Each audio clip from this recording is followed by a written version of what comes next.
What's going on? It's Coach Williams, and I'm back for another breakdown. So, as we all know, it was Wild Card Weekend in the NFL last weekend, and the Patriots and the Bills game ended up being not too competitive, right? There wasn't much defense going on the Patriots side of the ball. But as you know, with this channel, I really want to bring you inside the film room, right? And show you how coaches really break down film, the things we look for, the things we look at, and how we implement them into our game plans, right? So you can't just do that from watching one play from one game. You got to watch a sequence of plays, and you've got to watch things that have happened in the past. So, with that frame and with that being said, this is not a play from Wild Card Weekend that we're going to start with. This is from the first matchup between the Patriots and the Bills in Buffalo in the swirling, freezing winds. And there was a play that ended up happening in this game with the Buffalo Bills that they left on the field. But rather than saying, man, we really messed that play up, they said, we can come back to it. We can be creative. And that is the sign of really good coaching.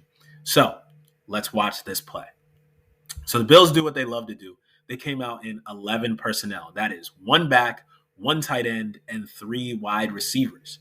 And the Patriots on this play are in cover three, right? So you got three deep, four underneath, and they're sending a four-man rush, okay?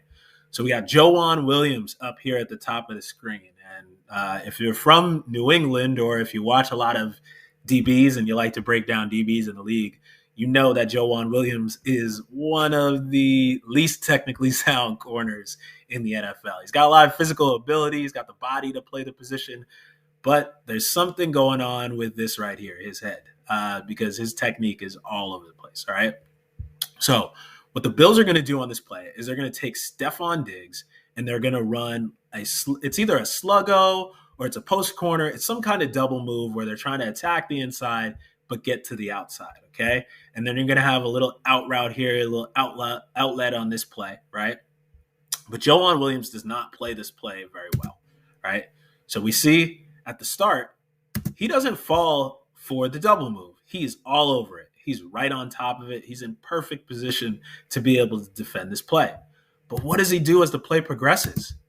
As the receiver gets past him, he's looking back at the quarterback rather than focusing on the target, being attached to him, right? Playing good defense, mirroring where this receiver is going. He's thinking, oh, is the quarterback throwing the ball yet? And he's looking back at the football. But like we said, swirling winds, balls fluttering all over the place, right? These two, Allen and Diggs, just can't get on the same page, right? And the other thing you want to notice is that McCourty is in the area, right? So if Diggs does get his hands on this, maybe McCourty, hits him and, knocks the ball out or something like that. Like, you got two guys on one in this situation. You ran a double move, and it just didn't go the way that you wanted it to. So we fast forward to Wild Card Weekend, right? We can see that Wild Card logo right here, all right? And so on this play, they're in another three deep coverage, but it's an even digit coverage, right? I like to call this cover six because it's quarters, so cover four, quarter, half, cover two, right? So cover two over here, cover four over here, 4 plus 2 is 6, right? So rather than being cute and trying to run a double move and all that stuff, what they decide to do is let's flood the zone, right? They come out in 11 personnel again, right? And they say, let's get three receivers to one side, right? And we'll just run a simple go route and a simple seam route. And that will accomplish basically the same thing, giving us a one-on-one with Joanne Williams, who anyone that watches tape on him knows he's not a very technically sound corner. So as we watch the play progress here, right, we get our seam route, we get our go route, and we get Joanne Williams. Again, he's in perfect position. He's in perfect position to be able to defend this play. But his eye discipline, right? See how he stops? You see that? You saw how he stopped on the play? Because he had no clue as to where the receiver was, right? As a DB, what you want to do in this situation, if you're going to look back at the quarterback, you want to either squeeze him to the sideline with your body, right? So start drifting this way and don't let him get in your blind spot. Or you got to get on your horse and get in a position where you can see the receiver and the quarterback, right? But he doesn't do that. Ball's caught, ends up being a touchdown, right? But wait, McCourty is all the way over here. How did that happen? Like we said, this seam, right? Instead of just having two receivers over here, you have three, and this seam route is going to occupy McCourty, right? So even though this is a different coverage, in cover six, he actually has more leeway to be able to get over the top of this receiver here, right? If there's only two in the zone, they'd end up just bracketing him. And if there's only one in the zone, they would end up just bracketing this guy, right? But since they run this guy down the seam, McCourty has got to honor that, and he's nowhere near the play. Touchdown, right? That right there shows that Brian Daboll is really good at watching film. He's really good at understanding the personnel of the Patriots and how, if he ends up in certain situations, he can give his quarterback and his receiver a favorable matchup. And that he didn't just say, oh, well, that play didn't work, so we're just not going to run it. He goes, no, let's try something different. Let's get something that's conceptually similar or conceptually the same, but let's just make it easier and let's go out there and execute. And that's exactly what they did. So fast forward, right? This is what makes this channel really great and why you should subscribe to it, right? Again, let's look at a play from the matchup that we're going to see this weekend between the Kansas City Chiefs and the Buffalo Bills, right? Anybody that watched this matchup, I believe it was like week 5 or something. It was early in the season, and the Bills were just clicking on all cylinders. But there was one play that they ended up leaving on the field. And I think that they are absolutely going to have to try to find some ways to come back to it, right? So like we said before, Bills come out in their favorite personnel package, 11 personnel, 1 back, 1 tight end, 3 wide receivers, okay? Anyone that watches the Chiefs knows they have a million ways to run cover 2, right?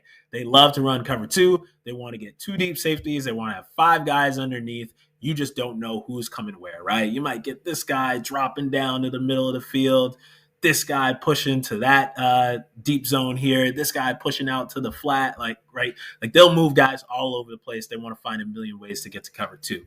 But on this play, they're going to be running cover 2, but they're going to run what's called a simulated pressure. So they've got all these guys up here on the line of scrimmage, right? So you've got all these guys that the offensive line cannot block. It's impossible for them to block them all. So what ends up happening is they're running this simulated pressure, and they want the ends to engage the tackles and then drop out into these curl zones, right?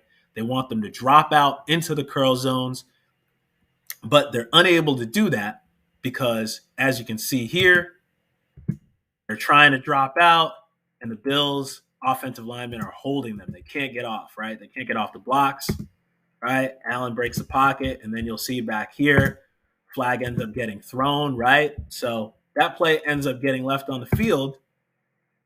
Would have been a first down, right? He would have been able to break the pocket and run for a first down.